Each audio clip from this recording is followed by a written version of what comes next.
আসসালামু আলাইকুম এভরিওয়ান। আজকে আমরা এসএসসি পদার্থবিজ্ঞান চ্যাপ্টার 6 এর লেকচার নাম্বার 2 অভ্যন্তরীণ শক্তি বা ইন্টারনাল এনার্জি নিয়ে আলোচনা করব। তো খেয়াল করো, অভ্যন্তরীণ শক্তি হলো কোনো পদার্থের অণুপরমাণুর মোট শক্তি, যা প্রধানত দুইটি অংশ নিয়ে গঠিত।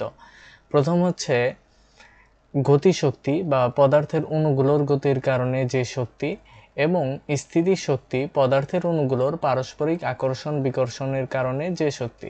অর্থাৎ অভ্যন্তরীণ শক্তি বলতে বোঝানো হয় কোনো পদার্থের অণুগুলোর গতির কারণে যে শক্তি অর্জন করে, অর্থাৎ গতিশক্তি এবং স্থিতিশক্তির সমন্বয়।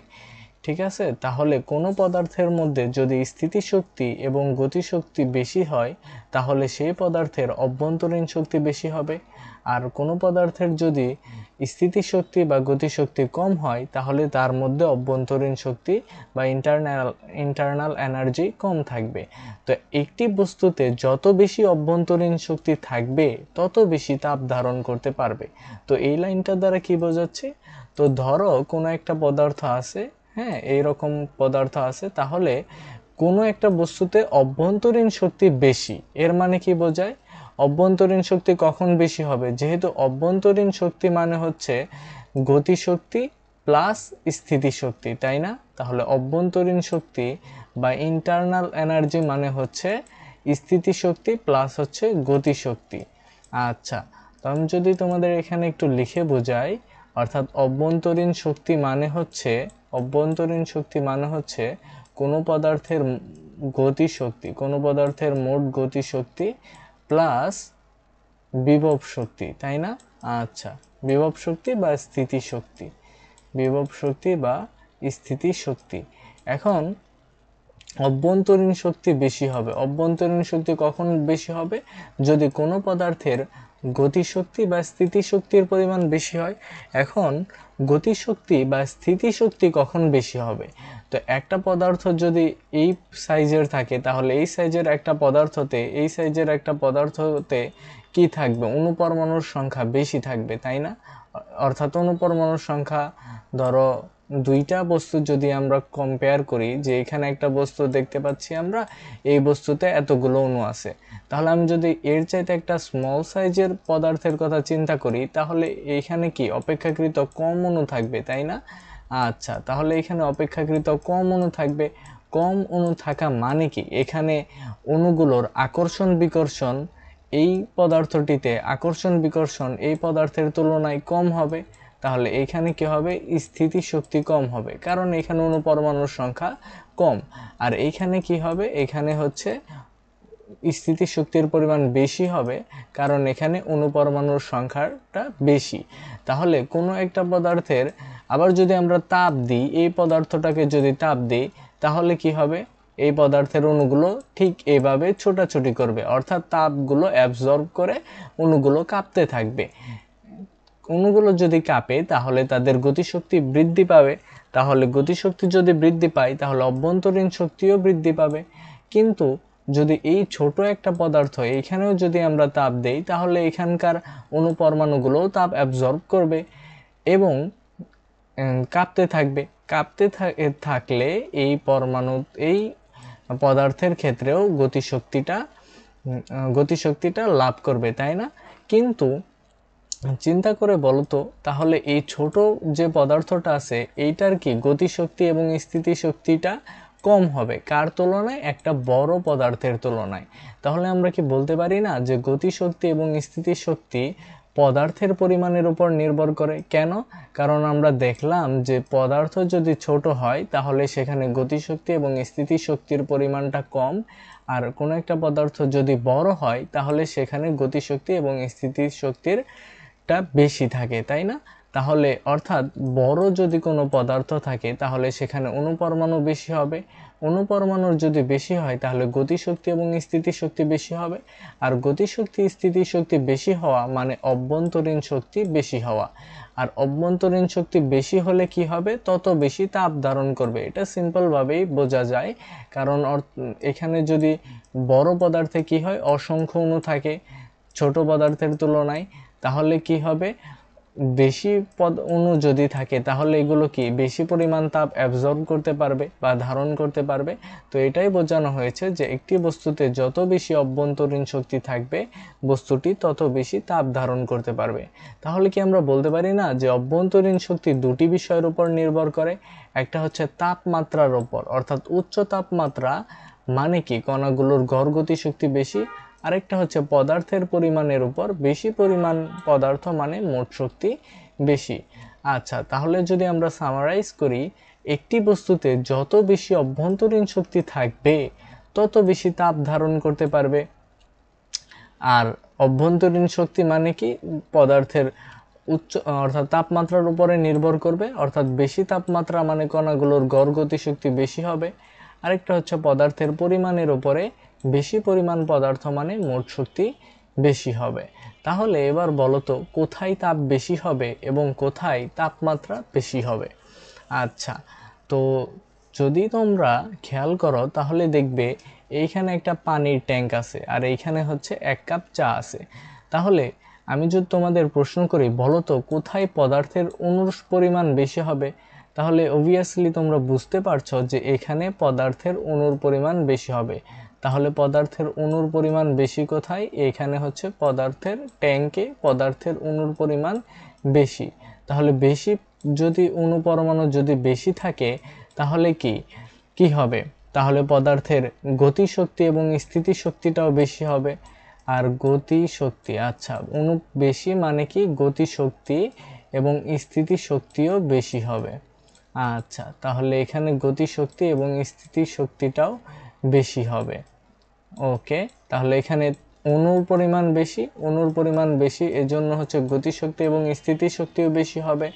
এবং যেহেতু পদার্থের অণুর পরিমাণ এখানে বেশি তাহলে এখানে তাপ শক্তিও বেশি ধারণ করতে পারবে। তাহলে এখানে বেশি কি করতে পারবে? অণুগুলো বেশি তাপ শক্তিও ধারণ করতে পারবে। তাহলে তাপ শক্তি কোথায় বেশি হবে? তাপ শক্তি হচ্ছে এখানে বেশি হবে। আচ্ছা, তাহলে তাপ যদি বেশি হয়, আবার এইখানে যদি চিন্তা করো এইটার তুলনায় এখানে পদার্থের অণুর পরিমাণ কি আছে? অণুর পরিমাণ হচ্ছে কম আছে। যেহেতু অণুর পরিমাণ কম তাহলে কি এখানে গতিশক্তি, অণুর পরিমাণ যেহেতু কম তাহলে এখানে গতিশক্তি এবং স্থিতিশক্তিও কম হবে। গতিশক্তি স্থিতিশক্তি যদি কম হয় আর অণুর পরিমাণও কম তাহলে এখানে কি তাপ শক্তিটাও কম হবে। কিন্তু এখানে যেহেতু বিশাল পরিমাণ পদার্থ আছে তাহলে এখানে কি তাপমাত্রাটা কম। এখানে হচ্ছে তাহলে এই ট্যাঙ্কের ক্ষেত্রে তাপ শক্তি বেশি হবে কিন্তু তাপমাত্রা হচ্ছে কম। তাপ শক্তি বেশি কিন্তু তাপমাত্রা কম হবে। আর এইখানে চায়ের কাপের ক্ষেত্রে এখানে তাপটা কম, তাপের পরিমাণ কম কিন্তু তাপমাত্রা বেশি। আচ্ছা, তাহলে যদি এখানে কি হবে? তাপমাত্রা বেশি। ওকে, তাহলে ট্যাঙ্কের ক্ষেত্রে তাপ বেশি কিন্তু তাপমাত্রা কম, আর চায়ের কাপের ক্ষেত্রে তাপ কম হবে কিন্তু তাপমাত্রা বেশি হবে। এখন আমরা দেখব তাপ শক্তির স্থানান্তর, অর্থাৎ তাপ তো এক প্রকার শক্তি, তাই না? তাপ এক প্রকার শক্তি আর শক্তির স্থানান্তর ঘটে। শক্তির যেহেতু স্থানান্তর ঘটে তাহলে তাপ শক্তিরও স্থানান্তর ঘটবে। আমাদের ধারণা তাপ বুঝি বেশি শক্তি থেকে কম শক্তির দিকে প্রবাহিত হয়, অর্থাৎ কম শক্তির বস্তুতে প্রবাহিত হয়। কিন্তু এই ধারণাটা হচ্ছে ভুল, কেননা তাপ শক্তির স্থানান্তর শক্তি বেশি কিংবা শক্তি কম এর উপর নির্ভর করে না। তাহলে কিসের উপর নির্ভর করে? বরং নির্ভর করে তাপমাত্রার উপরে। অর্থাৎ কোনো একটা বস্তুর ক্ষেত্রে যদি তাপমাত্রা বেশি হয় আর আরেকটা বস্তুর তাপমাত্রা কম হয় তাহলে তাপ সর্বদাই বেশি তাপমাত্রার বস্তু থেকে কম তাপমাত্রার বস্তুতে প্রবাহিত হবে। আচ্ছা, এরপরে আর এই আদান প্রদান কতক্ষণ চলবে? তাপের আদান প্রদান ততক্ষণ পর্যন্ত চলবে যতক্ষণ না দুজনেরই অর্থাৎ দুইটা বস্তুরই তাপমাত্রা সমান হয়।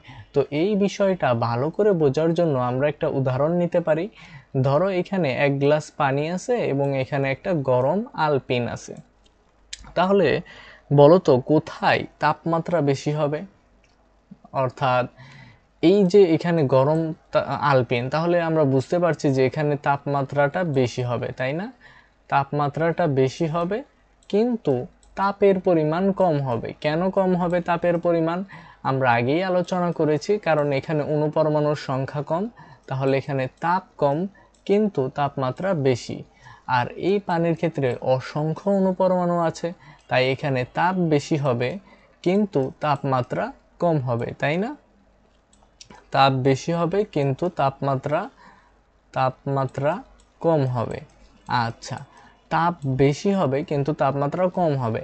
আর আমরা জেনে এসেছি যে তাপ বেশি মানে কি? বেশি পরিমাণ শক্তি ধারণ করতে পারবে, তাই না?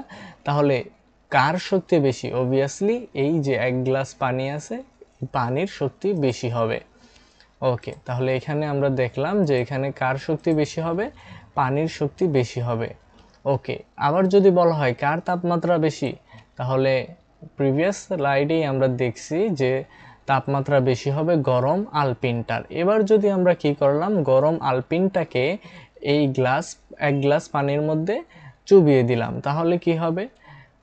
যদি আমরা ছেড়ে দিই, আলপিনটাকে যদি পানিতে ছেড়ে দিই, তাহলে সে তাপ ছাড়বে। কেন তাপ ছাড়বে? কারণ আলপিনটার তাপমাত্রা বেশি। ওকে, আলপিনটার তাপমাত্রা বেশি। আর কে তাপ গ্রহণ করবে? পানি তাপ গ্রহণ করবে। এই প্রসেস কতক্ষণ চলবে? যতক্ষণ না গ্লাসে থাকা পানি এবং আলপিনটার তাপমাত্রা সমান হচ্ছে। ওকে, আবার এইটাকে আমরা তরলের মুক্ত পৃষ্ঠের উচ্চতার সাথে তুলনা করতে পারি। ধরো এখানে দুইটা পাত্র আছে, পাত্র এ এবং হচ্ছে পাত্র বি। পাত্র এ সরু, কিন্তু সরু পাত্রের পানির উচ্চতা বেশি, আর পাত্র বি হচ্ছে মোটা, এখানে পানির উচ্চতাটা কম আছে। তাহলে আমরা এখানে মনে রাখবো যে যেখানে পানি বেশি সেখানে শক্তির পরিমাণ বেশি, আর যার উচ্চতা বেশি সেখানে তাপমাত্রা বেশি। তাহলে এবার যদি আমরা আলোচনা করি, বলতো কোন পাত্রে পানির পরিমাণ বেশি? তাহলে আনসার কি হবে? বি পাত্রে পানির পরিমাণ বেশি। আর আমি বলেছিলাম যে যেখানে পানির পরিমাণ বেশি হবে সেখানে শক্তি বেশি। তাহলে শক্তি কোথায় বেশি হবে? শক্তি বেশি হচ্ছে বি পাত্রের। আবার পানির উচ্চতা বেশি কোন পাত্রের? পানির উচ্চতা বেশি এ পাত্রের। তাহলে যেখানে পানির উচ্চতা বেশি সেখানে কি বেশি হবে? তাপমাত্রা বেশি হবে। তাহলে এ পাত্রের তাপমাত্রা বেশি। তাহলে এবার যদি আমি স্টপ কর্কটাকে খুলে দিই, তাহলে পানি কোন দিকে প্রবাহিত হবে? নিশ্চয়ই এ পাত্র থেকে বি পাত্রের দিকে প্রবাহিত হবে। অর্থাৎ এ পাত্রটার তাপমাত্রা বেশি ছিল আর বি পাত্রটার তাপমাত্রাটা কম ছিল, তাই এ পাত্র থেকে, অর্থাৎ তাপমাত্রা কোন দিকে প্রবাহিত হয়? তাপ কোন দিকে প্রবাহিত হয়? বেশি তাপমাত্রার বস্তু থেকে কম তাপমাত্রার বস্তুতে প্রবাহিত হয়। তেমনি পানি যেটা আছে, পানিও কি হয়? বেশি উচ্চতার বস্তু থেকে কম উচ্চতার বস্তুতে প্রবাহিত হয়। তাহলে এই প্রসেস কতক্ষণ চলবে? অর্থাৎ এই যে পানির আদান প্রদান, এটা কতক্ষণ চলবে? যতক্ষণ না দুই পাত্রে পানির উচ্চতা সমান হচ্ছে। তেমনইভাবে তাপমাত্রা, অর্থাৎ তাপও ততক্ষণ পর্যন্তই ফ্লো করবে যতক্ষণ না এ পাত্র এবং বি পাত্রের তাপমাত্রা সমান হচ্ছে। অর্থাৎ এখানে আমাদের আলোচনায় পানির উচ্চতা সমান হচ্ছে। ওকে, এবার চলো আমরা কিছু বোর্ড কোয়েশ্চেন সলভ করে আসি। এক খণ্ড বরফকে ফুটন্ত পানিতে ফেলে দিলে দেখা যায় বরফ ধীরে ধীরে গলে যায় এবং ফুটন্ত পানির তাপমাত্রা নিচে নেমে আসে। পানি ও বরফের তাপের আদান প্রদান কতক্ষণ চলবে?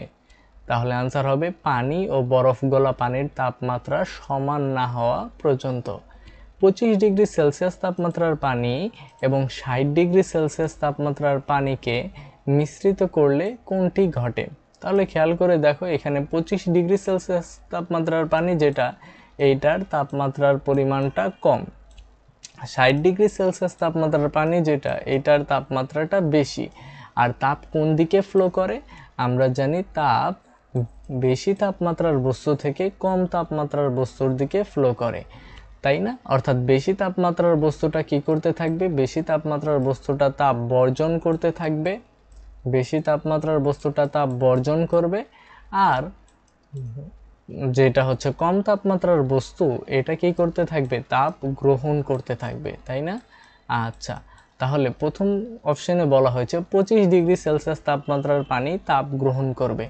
হ্যাঁ, আমরা জানি যে এটার তাপমাত্রা কম, তাই এটা গ্রহণ করবে। তাহলে আনসার হবে ক নাম্বারটা। কোনো পদার্থের মোট তাপের পরিমাণ অণুগুলোর মোট গতিশক্তির সাথে কিভাবে সম্পর্কযুক্ত?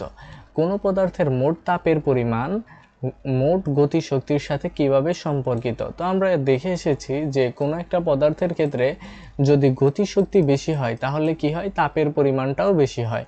তাহলে সম্পর্কটা কেমন হবে? সমানুপাতিক। ওকে, তো এই এমসিকিউটা চলো আমরা একটু এক্সপ্লেন করি। ওকে, তাপ ও গতিশক্তির সম্পর্ক। তাপ দিলে কি হয়, কোনো একটা বস্তুতে যখন আমরা তাপ দিই তখন কি হয়, পদার্থের অণুগুলো কাঁপতে থাকে, তাই না? ফলে গতিশক্তি বেড়ে যায়। আর যদি গতিশক্তি বেড়ে যায় তাহলে অণুর মধ্যে সংঘর্ষ তৈরি হয়, ফলে তাপ উৎপন্ন হয়।